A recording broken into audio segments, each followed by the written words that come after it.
Well, welcome everybody to another episode of Continence Chat. I'm here with my colleague, Susie Fox, and another special guest. I feel like each episode we just continue to serve as a resource, bringing on all of these awesome guests. So today we're going to be speaking with Alexis Baker. She's the founder of Bridgetown Music Therapy. And Alexis, maybe as a way of getting started, can you share with the audience a couple of things, a little bit more about your business and your mission?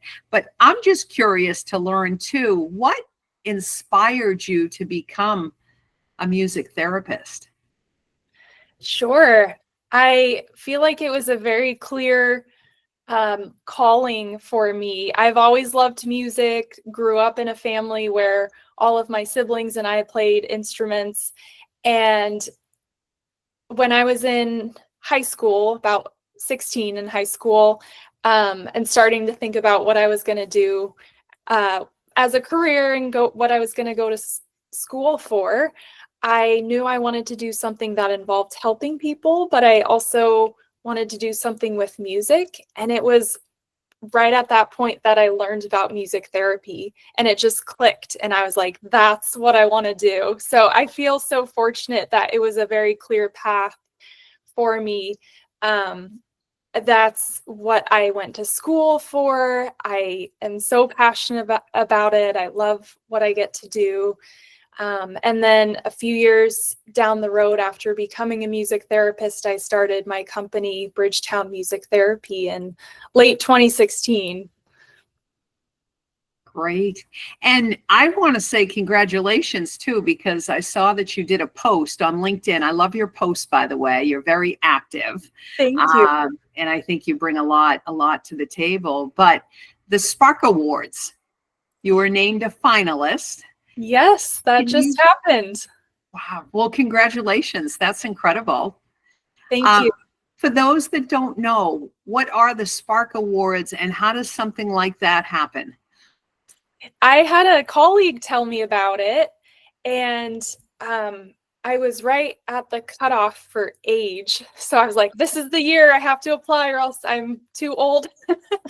So it's an award for entrepreneurship, and they just recognize your commitment to certain values and giving back to the community, the culture you create in your business, things like that. So I did the application process, and I ended up being one of 3 businesses from Oregon to be a finalist. So I was surprised because I was not expecting that.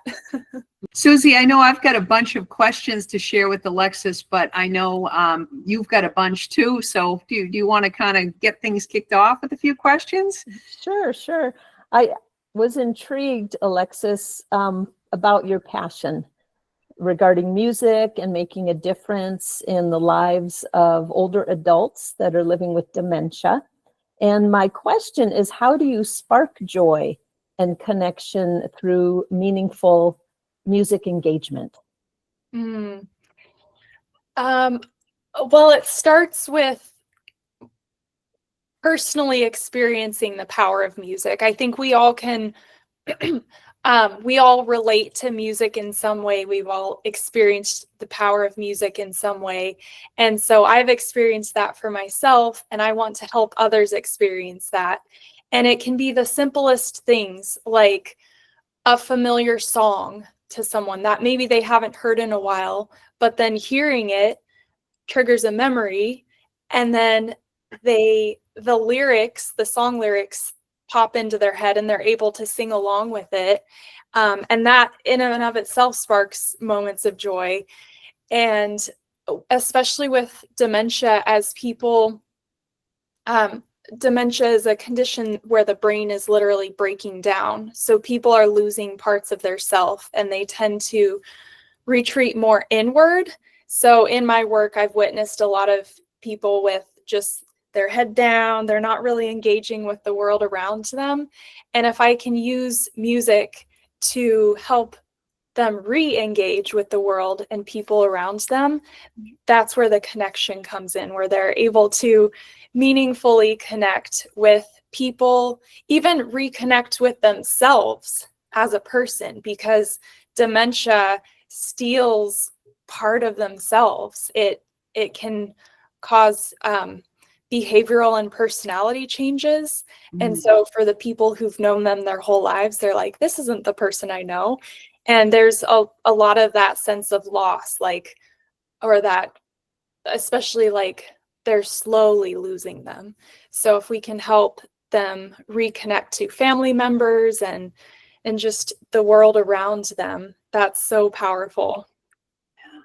And do you offer with your, if I'm using the right terminology, I'm going to say sessions, or do you go into both senior living communities to offer a session or a one-on-one, as well as homes of people? Like what does that look like for someone that might be interested in this therapy?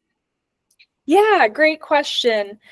For me and my work, I've always been a traveling music therapist. So I do drive around to all of my clients to make it easier for them so that they don't have to try to get out of the house to go somewhere. So I come to them, and I have worked in a variety of settings where it could be a large senior living community with dozens of residents, or a smaller care home with just a handful of residents, or one-to-one with someone in a facility or still living at home being cared for by a family member or caregivers in their own home.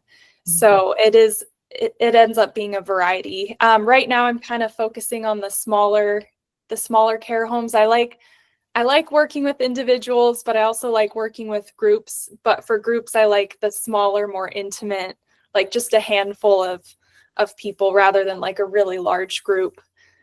Yeah. So, yeah. You've got me thinking. I'm sorry, Susie. Go ahead. Thank you. When you're in the small homes of maybe 6 people or less, do you see an increase in their social engagement because you're bringing music to that small group?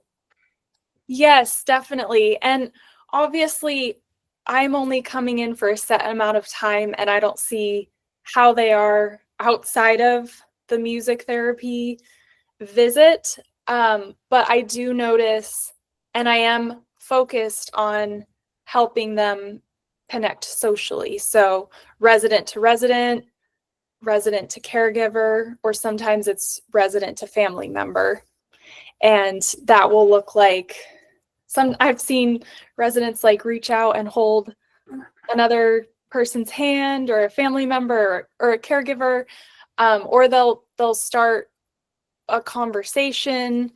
I see, and sometimes it's subtle and small things. Sometimes it's larger interactions, but the music based activities I bring in do help foster that socialization among residents and people receiving services.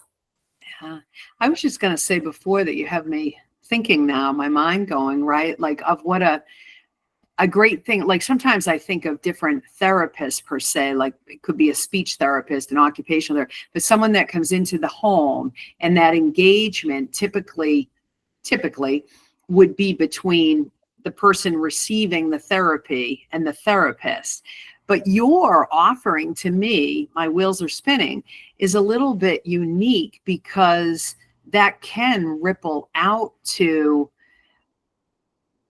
I picture people that, I don't know, a spouse, right, of one or the other, and they would be caring for their loved one at home, and maybe adult children and so forth. But that would give them, it snowboards, right, of what can we do with mom or dad? We can sing with mom or dad. So it becomes engagement at its best of what we can do versus with dementia. Unfortunately, I think a lot of folks will think, well, we can't do this and we can't do that and we can't. But when, in my opinion, when you think, well, what can we do? Music therapy is something that's engaging for everybody. So that's kind of cool. Exactly. I like to think that way too, rather than looking at the negatives of what they can't do or abilities they've lost. It's like, what can they do? And oftentimes it's simple things like they can still sing, and then you can connect through song with a family member. And sometimes it leads to reminiscing about past memories and things like that, where that's really powerful for family members to, in a sense, get access to their loved one again through music. Yeah. Yeah. I like that. You're reminding me, when my mom was in memory care, I was going to the state that she lived in and taking her out for, getting her nails done, her hair done, things like that. And the thought occurred to me, I should put in some music from like the 1930s or the 1940s just to see what happens. And she just came alive in that car. I mean, and she knew every word to every song, and it was kind of an accident that I stumbled upon that, but I could see how much more valuable it would be to have someone like yourself guiding, the music and helping the interaction and the family members really to see, hey, they're still in there. They do remember the words to the songs, and maybe they remember the first time they heard that song. Where were they? At a school dance or, a different event? So that's an amazing work that you're doing. Thank you. And that's a beautiful thing with your mom that you discovered. As a general rule of thumb, people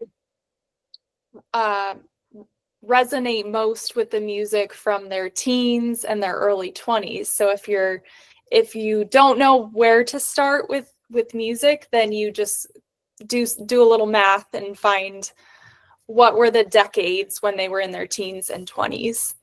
And that's a pretty good starting point to just try using music. Yeah. I know, similar to Susie, but different. My grandmother was never diagnosed with dementia. However, she did have a stroke, and she was nonverbal for 6 years in a nursing home. However, when we came in, we used to call her Nanny, and we would say, Nanny, let's sing. And she could remember the words to Take Me Out to the Ball Game. And it's one of my fondest memories because it's what we did when we came to visit her, because that was our way of communicating. That's so sweet. I love that. Yeah. Yeah.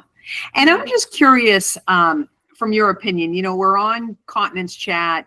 Our team tries very, very hard to educate about incontinence and the benefits of using good products, but also serving as a resource. And we're all in when it comes to, it's not just products, it's nutrition that ties, it's overall well-being that ties, it's going to bed at night and getting a good night's sleep, which can come from, I think, where you may fit in. If I have a good day during the day, I'm more apt to sleep better at night, regardless. Right. And it all ripples. All of us that are in the senior living industry, helping older adults, tend to be part of the puzzle of overall well-being, I guess I'll term it. But do you see an effect of overall well-being, of how your piece of the puzzle fits in, and maybe an example of where your piece of the puzzle fit in for someone? Yeah, it definitely, I mean, I always tell people I have such a fun job because I get to see so many positive responses with using music in a dementia care setting. And I do think that if people are more engaged throughout the day with meaningful activities, then it does help smooth out, the transition times of going to bed or meal times, or and I did want to mention that music can be incorporated into the personal care things. So one thing I'm passionate about as a music therapist is helping to equip and empower caregivers to do what they can to incorporate music throughout the day, because it can really help them. It's a tool for them as well. So one example I give is having a shower song. And that's a song that and it takes some experimentation maybe in the beginning to find what song works. But there was a caregiver I know who she would use the same song every time it was that time to go take a shower. And it was just this, it becomes a signal for the brain, like, oh, it's time to shower. We're singing our shower song. So things like that, where you can use music in transitions between personal care tasks. And it's not something people often think about, but it can be such a powerful tool. I never would have thought of that. I'll be honest. I love that. I love that, though. I feel like, Susie, we've got the golden nugget chat today. That is honestly such a good piece of information, Alexis, for people who are caring for folks. I think that it would also bring comfort, and because we also hear the side of showering and bathing that can be scary for the individual with the dementia or Alzheimer's. But when you're incorporating a song that they like and the shower experience is pleasant, they're not getting burned by hot water, they have someone that's tending to their needs, then it's creating a happy atmosphere, something they can enjoy instead of dread, and eliminate, the negative emotions there. I think that's a spectacular idea. I would never have thought of that either. Yeah. Oh, I think that's fantastic. What is it that you think, Alexis, triggers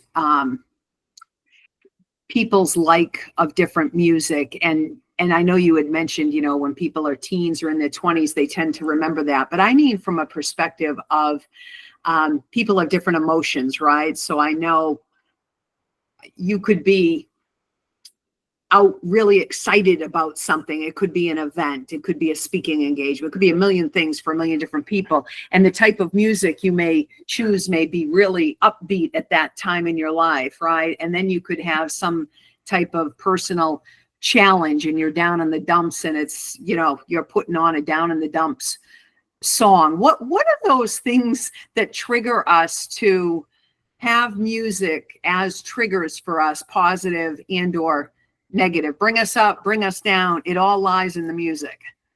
Yeah, well, music is so preferential based. So each person has their own tastes, their preferences with music. There's so many different types of music out there.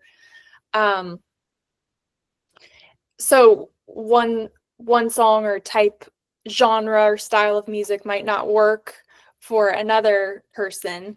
I think there's a lot of factors that go into it. The music we're exposed to from a young age, so the music your brain gets used to in a way, and then the music is strongly tied to the memories we build over a lifetime. So it almost becomes a timestamp.